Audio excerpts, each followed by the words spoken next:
I think that the Republicans taking both the House and the Senate will have massive repercussions. So I feel the same way, although I do feel like at 22, I probably don't have enough life experience to be the most credible person, aside from the fact that I'm coming up through the context of somebody who's totally disillusioned with bipartisanship because it's all I've really known. And you're speaking for a lot of people on that. So yeah, I mean, I'm shocked actually, like since I've been speaking out and being more vocal about my own beliefs, the amount of people in my life that I would never know think similarly or have similar suspicions about the system. New Yorkers who pretend that they're like, yeah, no, I'm totally blue. I'm totally down the line.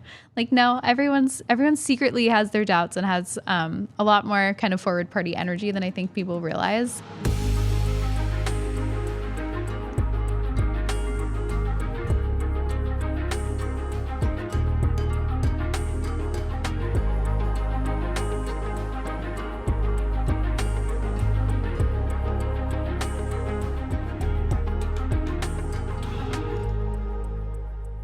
It is my pleasure to welcome to Forward columnist for the New York Post, co-host of the podcast The Lost Debate, and fellow political independent to size up Election Day, Rikki Schlott. Welcome, Rikki. Thank you so much for having me. I'm so excited to be here. Excited to have you. So, Rikki, you have a fascinating origin story where you and I were bonding over our love for a book, The Coddling of the American Mind, by my friend Jonathan Haidt and Greg Lukianoff. Yes. And you read this book and it had a profound impact on you. I did. I read it my freshman year of college, and I'm 22, so I'm very much a member of Gen Z. And all of their analysis was, in part, I looked at myself and I said, oh, they're really right. And this is why I feel this way and think this way. And I looked around me at the environment and I felt a little like an ideological outsider at NYU at my time there. And a lot of that kind of illiberalism that I was seeing, they diagnosed in such a concise way without making it a partisan argument at all. I think that they really nailed it in just making it palatable to anybody who's actually concerned about bettering my generation. And so it was a fabulous book. I was lucky enough to cross paths with Greg Lukianoff for an article that I wrote a while ago. I interviewed him for the New York Post, and that turned into a fellowship at his organization. And now I'm actually co-authoring with him the follow-up to The Coddling of the American Mind, Wow. The Canceling of the American Mind. And John will be writing our intro. So it's kind of amazing that a book that made me kind of wake up from my slumber and become politically interested and active and kind of analyze what's around me is now something that I'm able to do my small part in contributing to the follow-up of. So. Well, you're getting new fans all the time because you are a genuine independent. You have your own perspective and point of view. And you identify as a libertarian, is that right? Yeah, I do. I'm a registered independent, and I definitely would say that I don't necessarily identify with the Libertarian Party, but the ideology definitely is where I kind of find myself. Yeah. Yeah, I see you as a classical liberal along the lines of the Frank Fukuyama school of thought. Yeah. And we're looking at an historic election day. I mean, people say every election day is like this most important one, but Yeah. I feel like this one is a big deal. And you and I are going to let people know what we think is going to happen on Tuesday. I feel like there was a point in the summer, and I wrote as much. I said that it seemed like the Democrats had this second or third wind. It was in the aftermath of the Dobbs decision. And there was a ton of energy and enthusiasm. And now it seems like the energy has flipped for a number of reasons, where I now believe that the Republicans are going to win the House by some number of seats. It's likely to be, in my mind, in the low double-digit range, which would be seismic. And a lot of people are trying to figure out whether the Senate also flips. So let's talk about the House for a second. First, do you agree that it seems like things are trending toward the Republicans in these last days? Yeah, absolutely. I think it's undeniable. And I felt the same thing where I saw following the Dobbs decision such a renewed kind of social political energy versus the economic side that I think we're seeing right now that has we only have so much attention to pay, unfortunately, to an issue like that when you're going to the grocery store and your bill is through the roof, or you're filling up your tank of gas, or you're really scraping by to make rent. And I think that the economic realities and the sense that the current administration has, at least in part, exacerbated the inflation situation is something that just keeps hitting home for people, even if something like Dobbs is a big abstract social reality. I think it's a little hard to run away from that. And then also the crime optics as well. I feel recently there's been a hard shift towards conversation around things that do help the Republicans in the end. Yeah, you live here in New York, right? Yeah. And so crime is an issue. Huge issue. Here for sure. I agree with you that inflation is still the dominant concern for most Americans. I saw one correlation that gas prices going up and the approval rating for the Democratic administration were essentially in perfect inverse lockstep. Yeah. Where when gas prices go up, then people are sad, and that makes sense. I don't know if you drive a car nowadays. I don't. I'm a pedestrian now. So I do drive, and I got to say, like, I think every time about the politics of it anytime I stop and get gas. But I now feel like Republicans win the House. Would you project the same? Yeah, I think that at least in my sense, from my vantage point, I think that's definitely the case. And I would say even anecdotally, like this is total anecdata, but I've been surprised by some. I like that. Is that a new term that I have to start using it? I'm not sure where I plucked that from, but I don't think it's an original Rikkiism. But I've been surprised by just how much issues of crime have swayed my female friends, especially. Interesting. Yeah, particularly in New York. I think I've been surprised by the fact that that's been something that people are acutely aware of. I don't know if that has national implications, but certainly even from very progressive friends of mine, I've heard that their political decisions are going to be at least in part informed by the fact that they feel less safe here, especially as young women. So let's bring it to New York. You tweeted, hey, it looks like Lee Zeldin might actually be in this thing. Could New York turn red? That race has tightened a lot. I have to say, it would be shocking if Kathy Hochul were to lose the gubernatorial race here in New York to Lee Zeldin. Lee Zeldin, for those of you who aren't in New York, he's a Trump endorsee. He's, I suppose, a bit of an election denier type. So he's not even what you'd consider sort of your run-of-the-mill like New York voter Republican. Yeah.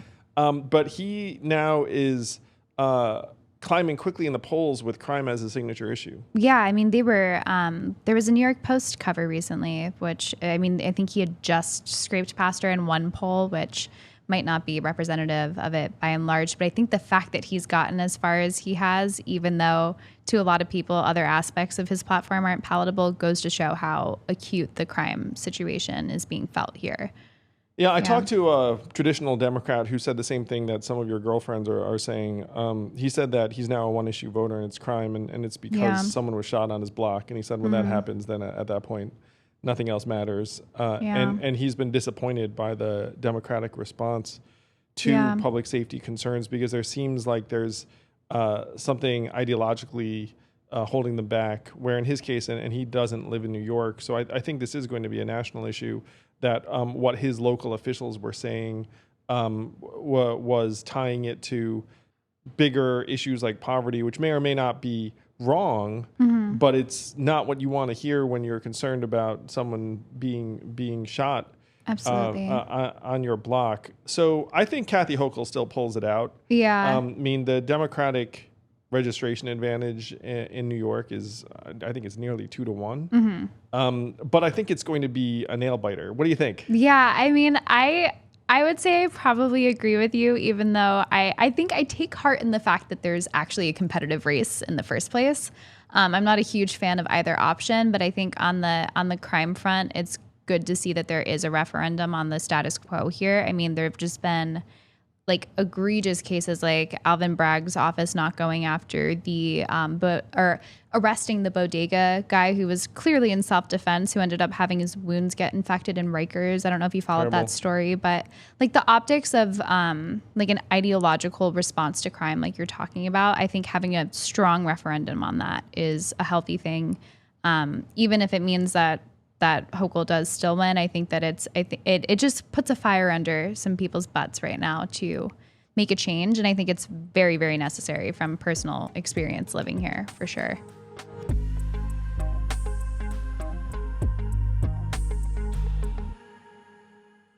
This show is sponsored by BetterHelp. Life doesn't come with a user manual, you know what I mean? Sometimes you have to figure things out for yourself, and sometimes what you really need to figure out is what's going on inside your mind, inside your brain. Therapists are people who are trained to help us unpack our thoughts, our emotions, how we are feeling, and make sense of it. I first saw a therapist when I was in my teenage years, and I've been a huge believer ever since. BetterHelp is the world's largest therapy service. It has matched 3 million people with professionally licensed and vetted therapists, available 100% online, and it's affordable. Just fill out a brief questionnaire to match with a therapist. If things aren't clicking, you can easily switch to a new therapist anytime. It cannot be simpler. No waiting rooms, no traffic, no endless searching for the right therapist. Learn more and save 10% off your first month at betterhelp.com/yang. That's BetterHelp, HELP.com/yang. Get some help today.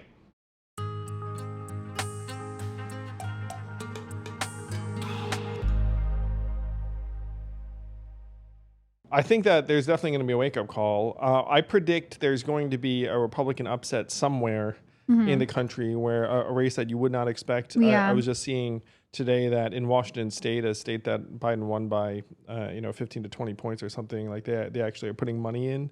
A lot of these races, you can tell what's going on based upon the money trail, which brings me to the U.S. Senate races, where most of the attention is. So anyone who keeps up with me knows that I'm super into the Evan McMullin versus Mike Lee race in Utah. Are you excited about that race, or is that not something you've been paying I've been following the Fetterman one a little bit more recently, but one general question that I do have for you that I would really like to get an answer to is, how do you feel about this trend that I've seen of more and more candidates either refusing to debate or just declining debates, or at least debating less than they normally would have in the past? Well, this is definitely relevant for Arizona. John Fetterman and and the Arizona. Yeah. Okay. This is a great question. So this is depressing, but I think debates are fading out more and more, in part because of the polarization and the ideological nature, and in large part because there's typically someone who's going to benefit from the debate, the underdog, and someone who's potentially going to lose from the debate, the favorite. I've now been in 7 presidential debates and 4 mayoral debates. So, so I've done a lot of these things. And most debates don't change anything that much. You tend to see it through your own partisan lens, and your person performs well in your own mind. So debates are pivotal only when there are outliers.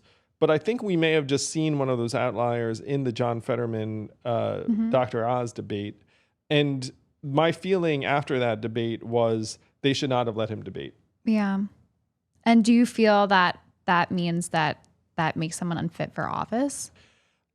What's interesting is that these debates are in many ways an anachronism to a time when you would have folks actually stand next to each other and evaluate them in various ways. And then it became this TV ritual. I do think that there should be some expectation, and in John Fetterman's case, it's a legitimate health inquiry where if you believe that a U.S. senator might have to communicate and synthesize and do a lot of intellectual work, then if the person is not necessarily going to be able to demonstrate those capacities in a televised hour, it's like, is that relevant? Yeah. There are a lot of people who are watching that thinking like, I don't care, this guy is on my team, his policies are going to align with mine. Though the reverse is true when you talk about Herschel Walker, where they would see someone like Herschel Walker, and they're different people and different sets of issues. It makes me sad when candidates duck debates, when another candidate, typically the underdog, jumps up and down and is like, this person has to debate me. I'm very sympathetic. And it does worry me that I think you're going to see more candidates duck them it's one of the symptoms of just how ossified and dysfunctional our system is. Yeah. Where people, you think like, look, I've got these voters, there are only two teams. If I just hang on to my voters, I'm going to win. So why risk it? I do not like the gubernatorial candidate in Arizona ducking that debate. Like that based on the like, fact that her ideas are dangerous and so they shouldn't be platformed, which to me feels like the perfect opportunity to invite those ideas into a debate and then slap them down if they're so egregious. Yeah, so for people who don't know, Arizona is more or less ground zero for the election denier takeover of the Republican Party in that state. I'm heading to Arizona in a couple of weeks, in part for this reason. We've endorsed Mark Kelly in the Senate race there, but we have not endorsed in the gubernatorial race. And the challenger is a woman named Carrie Lake, who's a TV personality, seems very telegenic, is an election denier. And it seems like the Democratic candidate, whose name escapes me. What's her name? Katie Hobbs, I think, right? Katie Hobbs? I think that is right. I think so. Katie Hobbs says, look, I'm not going to debate an election denier. Is that a justifiable rationale? You know, like in my mind, it's not a good look. That race is going to go down to the wire. My feeling is that one reason why she might not want to debate Carrie Lake is that Carrie Lake is probably a very talented performer. Yeah. As a TV personality. Host. Yeah. Yeah. I mean, I think I've looked at the statistics that say that to your point, debates don't tend to sway people too much. But I think this will be an interesting round to kind of see how it plays out, because I would imagine that my little prediction theory here is that the lack of debate might have a much larger impact on the vote in the end than a debate would have. Like, I think the optics of saying like, no, I'm just not going to do it, or no, I don't feel like I owe it to voters, might end up harming people in the end. I've looked at the statistics of like the typical Senate race. It used to be like 17 debates in like the top 5 races or something like that. And it's like all the way down to 7 just over the past decade or something roughly around there. And I think that's a troubling trend if we see our opponents as so far beyond the pale that we can't even have a conversation in the same language or even about different issues if the election denying problem is the underlying take. Yeah, if that's I mean, that was the rationale that Katie Hobbs expressed. And you're probably right that it's not going to serve her candidacy well. I do think that incumbent members of Congress get away with this all the time. Yeah. Because their upstart opponents might not have the energy and traction to take advantage of it. And also, one of the things I'm seeing consistently is that these debates will exclude quote unquote minor party candidates or a third party, where you'll have the Democrat and the Republican and then let's say a Green or a Libertarian. Like sometimes the 15% the Libertarian gets in, cap. sometimes. Yeah. And big picture, the Republicans are saying they're going to boycott the presidential debates in 24. I mean, it's a long time from now. But they're saying, look, it's biased against us. We're not going to show up. Yeah. So I hope debates go the other direction, where there are more of them and they're more inclusive and you have more people. But the trend is heading the other way. Yeah, it's really disheartening because I think especially for a lot of young people, like the statistics are incredible how many of us are independents and actually are open to hearing different ideas and don't necessarily just ascribe to one belief. Like there's a statistic that like the average Gen Zer is twice as likely than the general electorate to be a registered independent. Nice. And so, yeah. Let's go, young people. Maybe you can still save us. And so I think a forum like a debate is actually really informative for people who haven't just decided I'm going to check all the boxes all the way down. So I think it's really disappointing. I hope that candidates that are just totally walking away from it, just thinking that they have things can take things for granted, at least get a little bit of a ding from it in terms of their voter turnout, because I think that's like the very least that you owe a voter is I can stand up and express my beliefs and stand up to the type of opposition that I will be seeing in office, even if I don't like their views or I find them unpalatable or I fundamentally disagree with them. So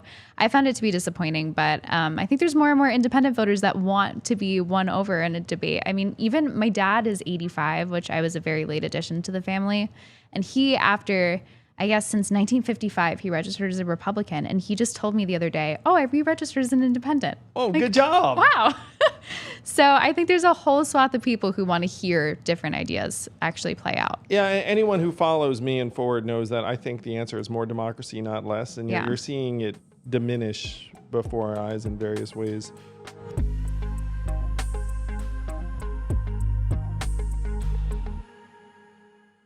Looking for a holiday gift for friends and family? Forward is now on paperback. My friends say the book is fucking awesome. You can also buy swag at forwardparty.com. It fits any size, any politics, any human body. Yeah, do it.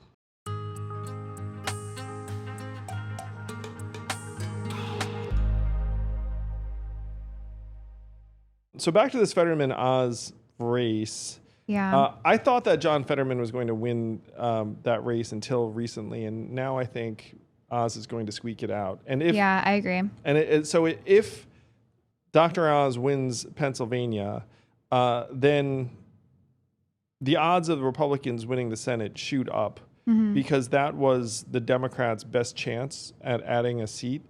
My projection for the U.S. Senate is that the Republicans narrowly win the Senate in part because Oz beats Fetterman, and then I think Laxalt beats Cortez Masto in Nevada, which makes me, I don't know all of these people. I know some of them. It's interesting, this role, because as someone who's now trying to revamp the system itself, I don't want to be piling in on one side or the other. And at this point, we've endorsed Republicans, independents, and Democrats alike. But I think that the Republicans taking both the House and the Senate will have massive repercussions.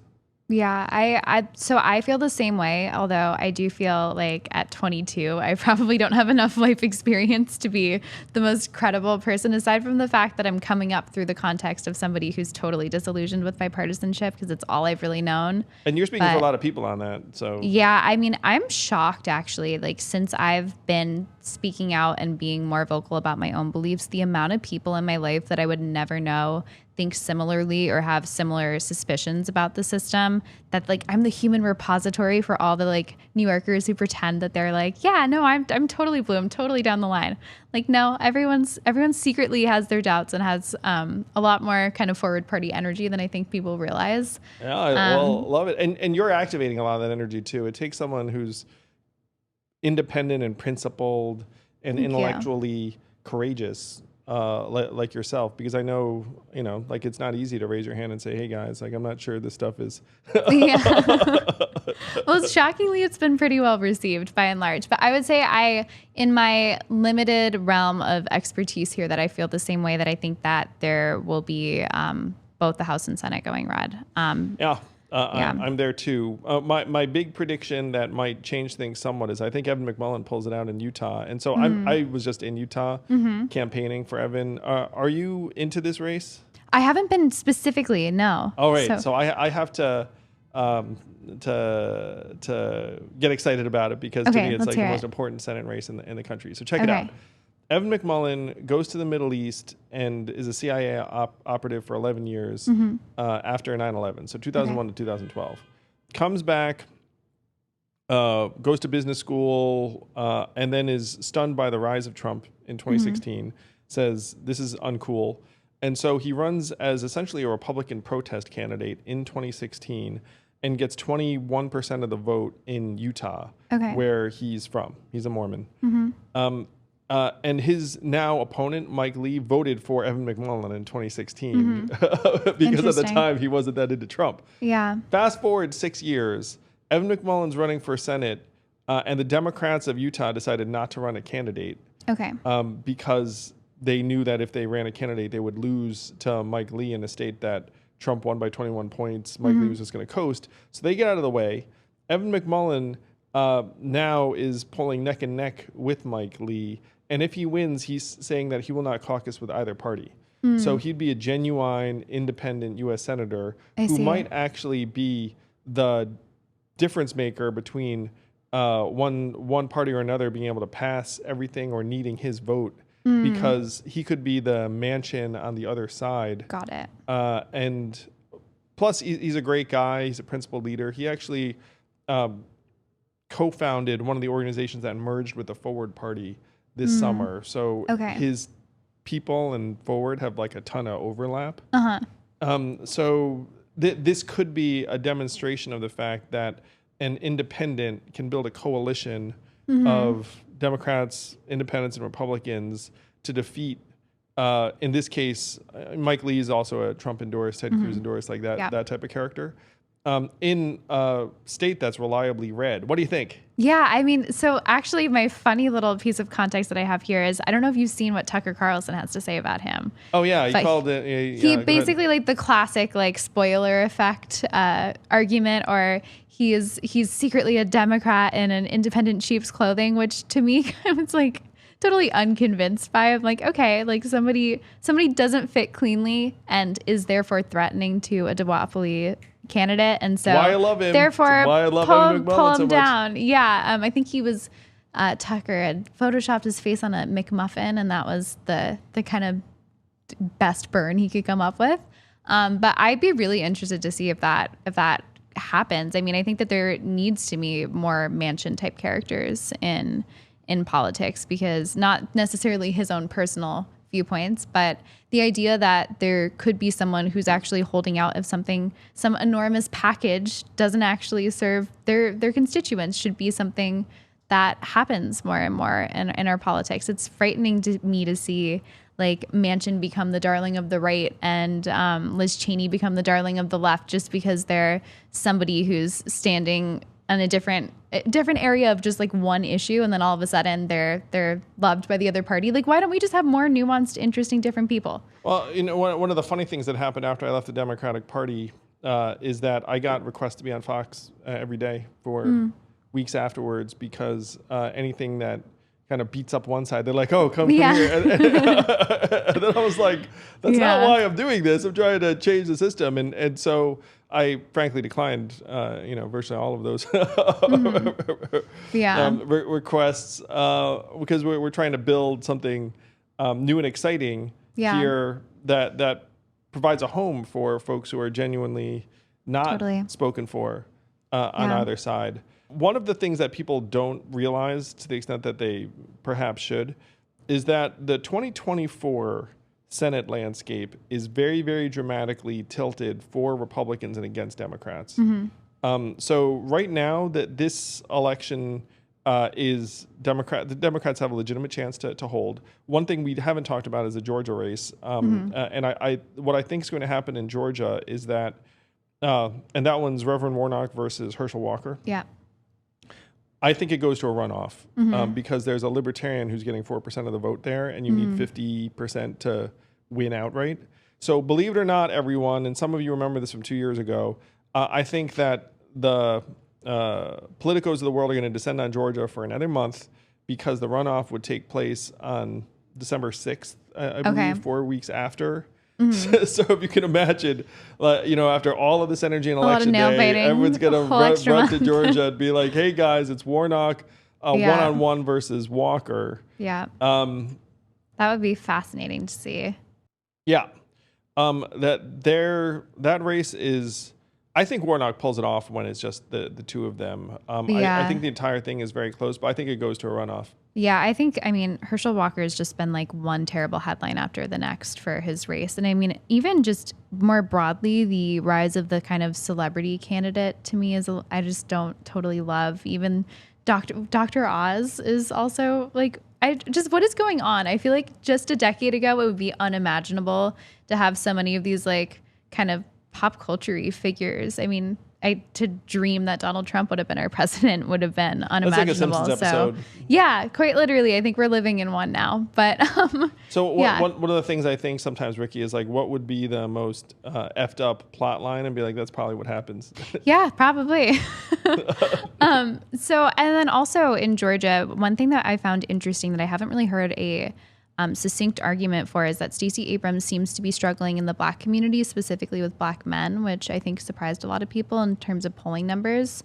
I'd be interested to see how that actually pans out. Yeah, we should talk about the gubernatorial races. So it looks like Stacey's going to fall short to Kemp. And it also seems like she's running behind Warnock. Like Warnock is, you could also invert that and say Walker is running behind Kemp, which is accurate. Kemp is a relatively popular, established governor. The Stacey Abrams campaign, it's had a different energy than her past campaign, where it seemed like everyone was in love with her and she just fell short. I mean, the parallel there is actually, in my mind, Beto O'Rourke in Texas. Yeah. So full disclosure, I'm friends with Beto from the presidential. Like I like him, but I think that they're both running again in their states, and I think Stacey's going to perform worse this time than she did last time. I wasn't aware of her not getting that sort of support from black men, but when you say it out loud, it doesn't shock me. Yeah, it's interesting though. I think it was a surprise to most people watching the polls there that was where the wind was kind of coming out of her sails. Do you have a sense of why she might be losing momentum over like her darling status in the past? I think one of the problems that besets folks in a particular lane is that as you are around for a longer period of time, you start feeling like a bit more of like an establishment figure. Yeah. and so there are folks then who just feel a little bit less energized. And I don't think that's a healthy thing necessarily, because, it's like you can't always be that new exciting face. That's true. But and there have been some flubs or missteps in that campaign that I think have been used against her.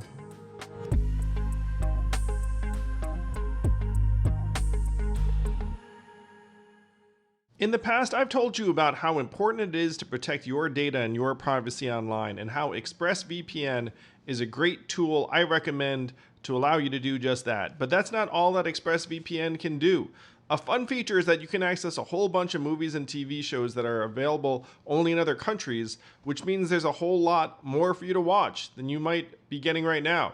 So for instance, I really, really like the show Vikings, but it's not currently available in the US on Netflix. So to watch it, all I have to do is fire up ExpressVPN, change my location to Canada, since that's the country it's available in, refresh Netflix, and then bang, Vikings.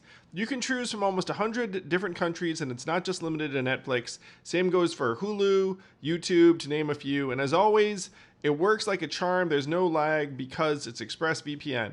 So if you want to get access to hundreds of new shows, go to expressvpn.com/yang right now, and you can get an extra 3 months of ExpressVPN for free. That's expressvpn.com/yang. expressvpn.com/yang to learn more.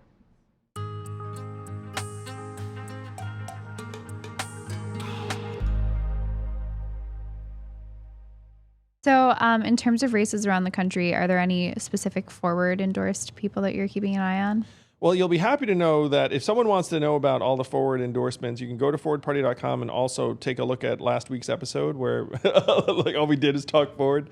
I just talked about Evan again because to me that's the most exciting, interesting Senate race. But we have endorsed dozens of candidates. We're getting behind them. I'm going to be campaigning for some of them in the days leading up to Election Day in Nevada. The other major one is this ballot initiative in Nevada that would shift their voting process to nonpartisan primaries and ranked choice voting. Final Five. You must be a Final Five fan, I'm guessing. Yeah, I am. I've literally I was telling you before, I just submitted an op-ed for the New York Post advocating for open primaries and ranked choice voting. Yeah, way to go, Rikki. Normalize that with the older Republican community here. But I think even... I don't know. I haven't really heard a lot of good, solid resistance to that proposal. I think it's mostly a lack of people understanding the reason behind it. And so I wrote that op-ed specifically with my own experience of just having moved my voter registration to New York from New Jersey, where I was just living with my parents before I moved here fully, and realizing that I just lost my total voice as an independent here in terms of the primary elections that actually determine almost all of our local politics. And so I use that as a lens because I see that there's a huge lack of awareness around this issue. And if people actually listen to the arguments of how this could moderate things and probably move us to a better mean of the political opinions in a certain area, I mean, I think bringing awareness to that as much as possible is a great thing. So, well, it's on the ballot in Nevada, and I agree with you. If voters understand it, they're like, interesting. I can vote for anyone I want. Eh? Yeah, yeah. Like, yes, you can. And I've heard a lot of independents get very upset about the fact that their tax dollars are financing elections that they may not be able to participate in meaningfully because they're not registered for one party or another. Yeah, I mean, pretty much the Democratic primary is what decides almost everything that happens in New York City, and here I am just sitting on the sidelines like, well, okay, sure. So I think bringing as much awareness to that fact as possible is a good thing. I also think there's a lot of people on the right who would be amenable to things like that, especially as there's the fracture of the kind of MAGA Republicans and a huge swath of people who just don't identify with that, who might like to see, rather than the most extreme polarized voters showing up at the primaries to vote for a MAGA candidate, something that's actually closer to the average of their viewpoints. Thank goodness. So ranked choice voting was used to choose Glenn Youngkin for the Virginia governor race. Yeah. And so there are moderate Republicans who are like, look, guys, this just helps us elect people who are going to win in the general, as opposed to someone who's more of a Sarah Palin-esque figure who ends up failing in this process. Yeah, totally. Also, the Youngkin race reminds me that it's interesting how hot education was as a topic for that cycle. And it's just totally shifted, I think. I think that's just kind of on the back burner with inflation, with crime, with abortion. It's just totally inverted. Those education stats break my heart. That where American kids' reading and math scores plummeted. It's awful. And I think it's frustrating for a lot of people who were kind of ringing the alarm bells pretty early on and saying, like, these kids are the least at-risk medical group here. And we also had data very early on that showed that kids don't transmit it to adults as readily as adults do to each other. And I think it's for a lot of people who've been suspicious of the school closure policies, it's super frustrating to see this kind of like quiet, gradual admission that like, yeah, we absolutely pulled the rug out from under the feet of an entire generation of kids. And there's a real lack of accountability and honesty. If there's some message I'd love for Forward to end up representing, is just a reliance upon facts. And, you know, Democrats right now continuously denigrate Republicans as like election deniers or people who deny certain facts. But there have been facts that Democrats have been very happy to ignore or sweep under the rug that didn't fit a particular narrative. And school closures is probably, in my mind, top of that list, where, look, like, we had data from other countries, other environments, the risks of having kids in school in terms of getting sick were very, very low. But the risks of them falling behind in their education or their emotional development were sky high. And I say this as a parent. You know, I have a 9-year-old and a 7-year-old, and like, we were living a version of it. And so we were like, hey guys, you know, I mean, one of my ideas at the time was like, at a minimum, during the pleasant days of the fall and the spring, why don't we just let the kids have school outside? You know, like they can do it old school with a teacher. That image actually made me kind of happy. But there was zero effort in that direction. Yeah, it was really frustrating to watch that happen. And even as a very old kid during the pandemic and a college student at the time, I've seen a lot of my friends are still struggling with what happens when the 2 years that you're supposed to be networking with professors or going to college fairs and figuring out what you want to do and doing an actual internship and realizing like, oh, I'm glad that I'm not going into that field now. That was a good experience. Like, all the way up through developmental phases, I think it's most acute the younger you are. But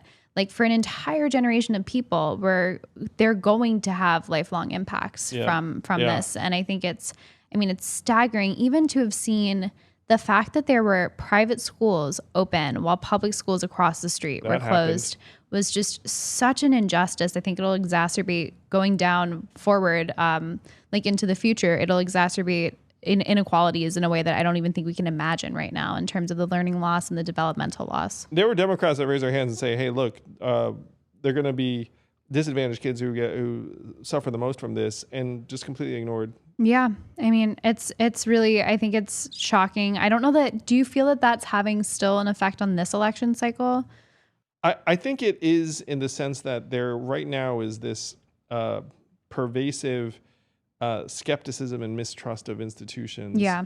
And I think that's going to end up feeding the Republicans, frankly. Though, if you're watching this and you still have a chance to vote or listening, don't take it as like, hey, this is all baked. Like, you can get out and vote, and maybe you can change everything me and Rikki are saying.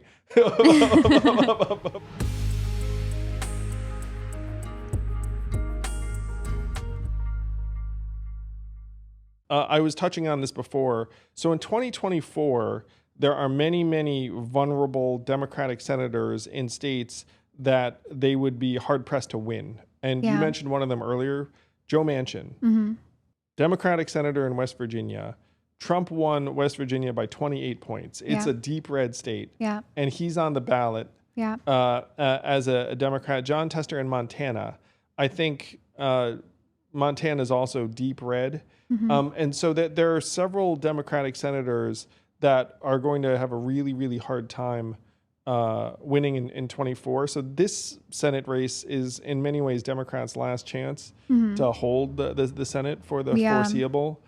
There are some noises. Oh gosh, I don't know if I'm breaking any news here, but there are some noises about Joe Manchin running for president in 24 because he's unlikely to be able to win his Senate race. Interesting. And do you think that would be a successful ticket or potentially a viable one? I'm not sure who's going to be excited for a Joe Manchin candidacy, because there are a lot of Democrats who aren't fans. I'm not sure if traditional Republicans are going to be fans. Yeah. I can't imagine that they would be. It would depend on who the opposite ticket is, though. I mean, if you had another like MAGA election type. So I think it's going to be Trump versus Biden. And then there's talk about Manchin running on a unity ticket. You think Biden's going to pull it off for the next go round? When you say pull it off, what do you mean? Like, I mean, I think there's a good chance that he says, I'm not ready for a whole nother 4 years. I don't know. I don't know if I feel like he's got the mental acuity to go through that many more years into the future. So one thing that we're seeing is that the midterms will affect Joe's stance and attitude toward running again. Yeah. But right now he's planning on running again. And he's planning on running again in part because it seems like Trump's coming up the other side. And Joe feels like it's got his God-given responsibility to defeat Trump. He's done it once. He's not sure who else can do it. And so he's going to... I'm not sure that he can do it. I don't know. Like, the optics of another Biden and Trump election just really is disheartening to me. Like, the idea of like a third election where I think that almost everyone is saying, I don't totally love who I'm voting for, but I'm voting for them. Oh, I don't know. So you think DeSantis, there's no way that he's taking over Trump's spot here? I think if Trump runs, he wins. I think Trump has 50%. So the Republican field looks like, here are some of the folks that I think are running. Chris Christie runs, Larry Hogan runs, Mike Pompeo runs, Mike Pence runs, Trump runs, and then there'll be a couple of others. And then I think Trump gets his 40 to 50%, and then everyone else splits the other 50%, and he ends up rolling. The big question mark is DeSantis, but if you're DeSantis, you sit it out. You're the heir apparent next cycle, and if you go in, then it's like a death match between him and Trump. Did make DeSantis. I mean, that is like accurate. So I think Trump winds up the Republican nominee, and then Joe feels like he has to run. And I said on CNN the other day that if Joe runs, then the Democrats will clear the field and not let anyone run against him. And then if someone from outside of the Democratic establishment says, I'm going to run against him, and I suggested Nina Turner as a possibility, because Nina, it's like, whatever, she doesn't care what the Democrats say, that the DNC would quietly just like short circuit the process, because the last thing they'd want is 81-year-old Joe Biden debating Nina Turner 5 times, or Marianne Williamson. And then Paul Begala was like, I was like, how are they going to do that? They can't do that. And I was like, well, I guess we'll find out together. But like, I can't imagine that Democrats would have a robust process if Joe's going to run and Trump's coming up the other side.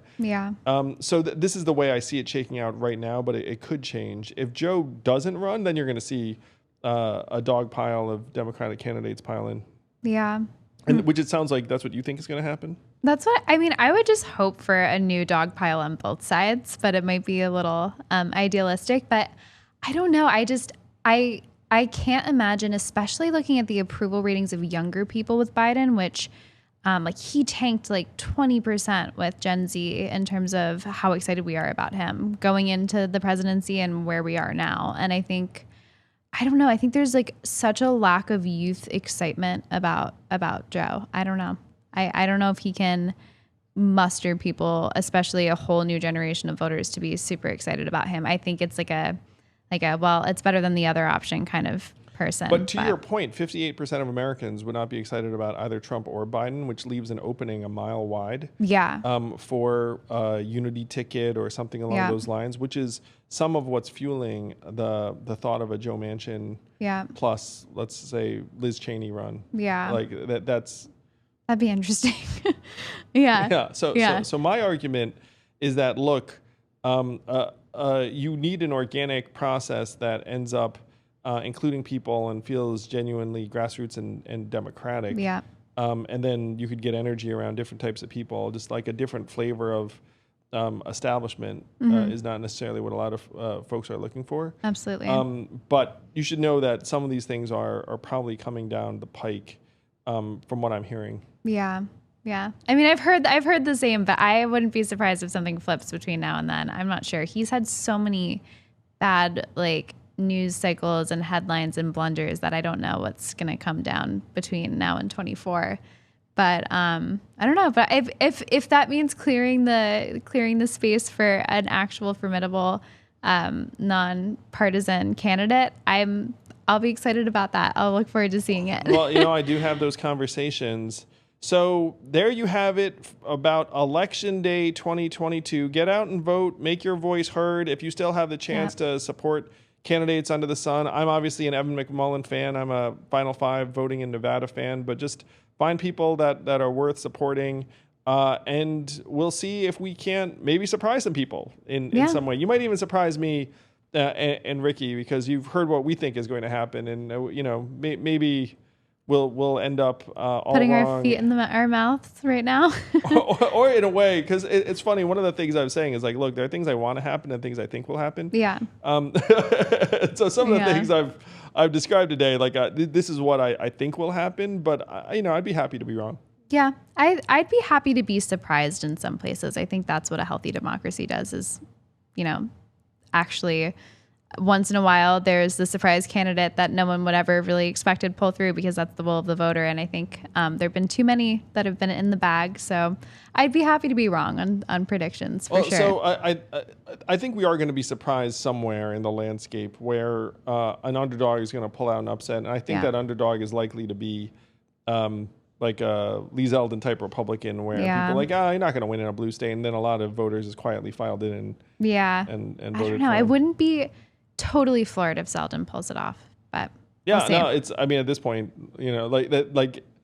I expect that there's going to be some result that people will look at and say like, wow, that's nearly unprecedented.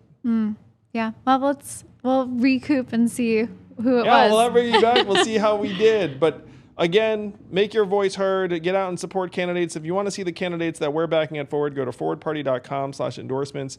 Rikki, thank you so much. Where can people catch up with you? Thank you. So I guess the best place would be at Twitter. Just Rikki Schlott's my handle, and kind of aggregate all my different stuff there. And and when the book comes out in September, it'll all be on my Twitter page. So. Well, Rikki, thank you for being a role model and voice for the next generation. Appreciate the heck out of you. Thank you. I really appreciate that. And thanks for inspiring me to do that. I'm just benefiting from it like everyone else.